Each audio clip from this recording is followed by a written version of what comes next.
Perspectives on a Pandemic is the project and original work of Alix Lambert, bringing a variety of voices on our current global situation. It is a production of the Sager Broadus Gallery Artist in Residence program in KBIA. Bun Lai is a world-renowned chef and leader in the sustainable food movement. His family restaurant, Miya's Sushi in New Haven, Connecticut, was the first sustainable sushi restaurant in the world. As an educator and writer, Lai has contributed significantly to the sustainable food movement and is the recipient of numerous awards, including the Champion of Change Award. Please welcome Bun Lai. How are you? Good. You look fantastic. Yeah, so do you. Well, you're out in the farm. It's beautiful there. Yeah, man, it is invigorating here. So I've been thinking about you, and I was thinking, I think it would be a really important thing to talk about what you do and Sure. how it's been affected and how people can think about that in this time. So I guess I wanted to just, start by just, even though I know what you do, talking a little bit about what you do as a chef, but also as an environmentalist and also as an activist. And then from there, I wanted to talk about it during the pandemic. Yeah. So as a chef, I jumped into my mom's restaurant when I was still in my early 20s to just help out. I didn't plan on becoming a chef. I started cooking in my mid-20s, which is a good half century ago. Time flies. I grew up around New Haven, playing in the woods here, going fishing all the time, drag netting. I was definitely a nature kid. And my mom grew up in the countryside of Japan, so she taught me how to forage as well. So our sushi that we do at my mom's restaurant called Miya's, which is the first sushi bar in Connecticut, is not conventional. It started off as a very traditional restaurant, but today it's evolved into something that pays homage to nature. So we're the first restaurant in the space of sushi to make sustainability a fundamental part of how we create recipes. And where I am right now is at the farm, but we're not your usual farm. We focus on weeds and invasive species. That's important because today much of the environmental problems that we have are related to our food system, and much of the social problems that we have are also related to our food system on so many different levels. And eating weeds and invasive species and other more sustainable species is about changing our perspective, changing the way we're used to doing things. And at Miya's over the last couple decades, I've been creating everything from a vast plant-based sushi menu to a menu that is invasive species or sustainable seafood focused, which is completely different than what exists today in the world.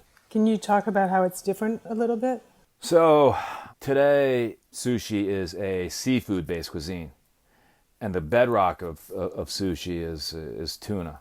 So if you go to a sushi restaurant, you expect it to have tuna, salmon, eel, yellowtail. But the most popular types of ingredients are actually the most destructive of the environment and not necessarily the healthiest for us to eat too. So with us, we're talking about other types of ingredients. So we don't have tuna at the restaurant, for example. We don't have eel because eel populations have plummeted 90%, over the last half century. Instead, we have invasive carp, lionfish, as animal proteins, insects such as black soldier flies that we raise on our leftovers, invasive plants, and organic plants as well. So in a lot of ways, it's not recognizable to someone who expects it to be a certain way. But to those people who are used to things being a certain way, it's important to understand that traditions change all the time.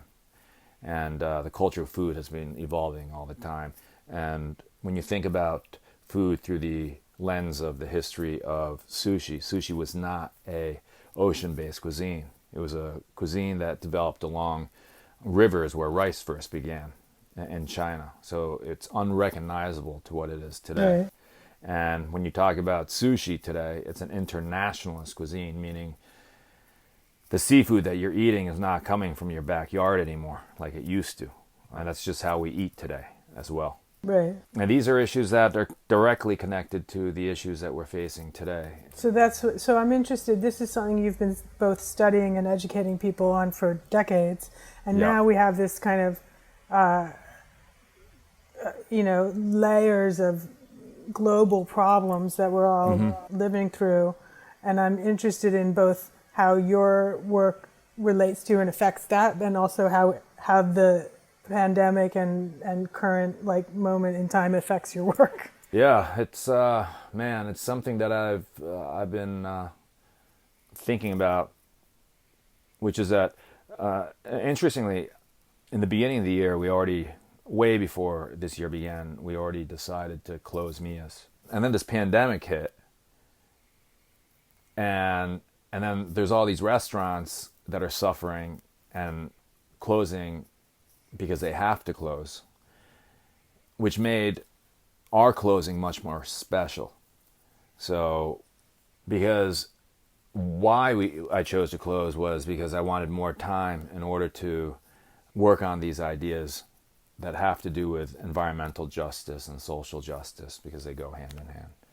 And I just felt that I'd put in so much time into Miya's, and since it's all engrossing, if I didn't close Miya's, I wouldn't have time to do the other things. So we're still sticking to the closing of it, but because of this pandemic, we've had the opportunity to make a lot of food to share with the community, with people who wouldn't have access to this kind of food, especially right now. So for about a month and a half the food that we were doing has been done gratis, and that's been incredibly fulfilling. A lot of times I've had the opportunity and the privilege to be able to deliver the food, so I've had incredible experiences. It reminds me of William Carlos Williams' memoir, A Doctor's Story, where he's making house calls. And I just have so many incredible experiences just through that. We've been talking about the pandemic. We also have these protests, and we have this other need happening. Yeah, so much of the recipes that I have aren't only based on the environment, but a part of the approach is using food as a way of telling stories about different cultures and about people. So I've got recipes inspired by African Americans, Native Americans. We have so sustainability is such a serious matter. We've actually made a lot of it really humorous too. I've created this fantastical world of, and this one of our cocktails that we have is called Dragon Lady Sake, and it's inspired by lesbian pirates of the Japan Sea, and they never existed. I feel like the changes that I've committed to making happening during these revolutionary times, while it's exhausting because of the constant anxiety of all of this around us. And I'm not really even talking just about the business, but really just the zeitgeist of all this. I also feel like, man, all these things that we've been working on in the kitchen at Miya's and thinking about in that little restaurant is now kind of in line with all these movements, that are happening, from the Me Too movement to the climate protests to Black Lives Matter, and this really tumultuous and electric political environment too. You were mentioning earlier the direct relationship between the environmentalism and the current pandemic. The current pandemic is happening because of our treatment of animals. So when you're talking about these wet markets aren't a Chinese or Asia or third world thing. We have the equivalent, which is the industrial farming of animals that we do, which is equally as cruel and unusual and inhumane as the wild animals that Chinese or other people around the world are eating and caging up. So long as we are blind and choose to be blind as to how we choose to live impacts other living things, that includes people, you're always going to have epidemics, you're always going to have pandemics, you're always going to have revolutions that happen, you're always going to have social violence, you know, and they all kind of run parallel courses. They all exist within worlds where injustice and inequality thrive. Yeah, and of course, you know, the food justice movement is a very big thing. So I'm constantly thinking about how to make the food that we have much more accessible. I think you might have even seen it, a menu called Sushi for the Masses, you know, so $3 sushi. And the idea was that you can go and get something from McDonald's for about $3, or you can get something with whole grains that's actually nourishing for you and the planet for the equal amount. And we did that for years and years and years. And part of what we're doing today is when we close Miya's, we'll be open for special events, but we'll also do collaborations around the world where, for example, we can do a Miya's in another ecosystem where they have unique ecological problems with invasive species. And we can create a whole new Miya's menu based on that locale. And then have people of that locale be able to experience this gift that we're bringing them. You know, the possibilities are really endless. You know, people come and talk to us about it all the time. But the problem has been in the past that I've been so busy with the restaurant, so really needed to commit to change, which is actually the scary part, because that's really the only job that I've had in my entire life. By the time I get home, I'm either too tired or too drunk in order to do any more, you know. So, and that's another thing. So I've been I poured my heart and my energy and my time into sustainability, into doing things that have to do with taking care of living things around me. And then when this pandemic hit, I spent even more time drinking because everyone else is drinking and I know they're drinking, and then we'll Zoom and whatever, and I'm drinking anymore. And at the same time, I'm supposed to be drinking because it's a pandemic. And the numbers show that everyone else is doing it too. So I've been sober for 4 whole days, and that's the glow that you're seeing, that in the shower. So, and on top of that, I've been smoking cigarettes, and, you know, it's just out of control. The only thing that I do right is I eat well. I actually really appreciate hearing that, because, you know, people doing everything right that can feel like, oh my God, are they not also humans? It's been terrible, but it's not only the pandemic. So the pandemic was like turning 50. When I was about to turn 50, I was like, man, I'm gonna make this turn.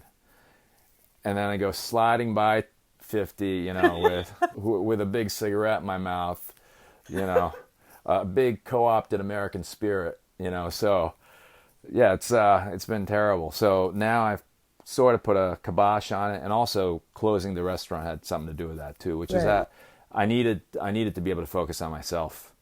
Right. And to take care of myself and be able to nurture myself like I try to nurture those around me. If you want to feed yourself in the most sustainable way, it's important to become wealthy first. You know? Yes, I know. That's the problem. It really is. You know, if you're living in the project somewhere, you know, and you barely have a lawn, there's so many challenges that are unique to each person's situation. I think the lower an income bracket you're from, the more difficult it becomes, and that's really what my joke was about. You know, like, if you want to eat healthy, just be rich. Right. Yeah. But for everyone else, it's trickier. You know, a few years ago, I taught 65 or so classes to low-income, pre-diabetic women in New Haven, mostly of color. And it was in collaboration with New Haven Farms, which showed them how to to make a garden and to harvest at the same time too. That was awesome. But man, that was also subsidized. Right. And there's a whole lot of people and organizations involved in it, giving their time away. So it's really difficult to give any sort of advice to people. The problems are systemic. You're right. What's so important about what's going on today is that there's a huge outcry from all different sectors of society for systemic revolution. Right. And that's really what it's going to take in the food world to make a difference. You know, as long as food that is subsidized is the unhealthiest food around, so the unhealthiest food is the cheapest food, then how can we expect people who have very, very little money at the end of the week for food to get healthy food? You know, what we should be doing is subsidizing all the fruits and vegetables and whole grains. Off on a tangent, for example, you know, we're having a massive problem with the trash. What was it, 2018? China stopped taking our trash, and most of the recycling is not being recycled today. It's either going in landfills where it's cheaper, or it's being incinerated where it's creating massive amounts of pollution too. There's a good example in which, you know, you have this bottle of Coca-Cola, you have this plastic that we're not going to get rid of. And meanwhile, you can get that bottle for 50 cents or 75 cents when the actual cost of that, if you charge people for what it would take to recycle this thing, should cost multiples of that. Right. And then if that soda costs more, and that apple costs less, or that orange costs less, or that kale costs less, or that brown rice costs less, then man, you're going to have a huge shift, because the average person who comes from a privileged background doesn't realize that not eating healthy for people who don't come from their background is hardly a thing of choice. That's what I was getting at. So I was going to take this time of closing Miya's to really do the hard work of aligning how I live with what I believe. I've mostly been eating wild plants that are weeds and invasive species. So they're uber nutritious, much more nutritious than anything you can get at the supermarket. The only animals that I've been eating are wild animals that are either super abundant or invasive species or pestilent species as well.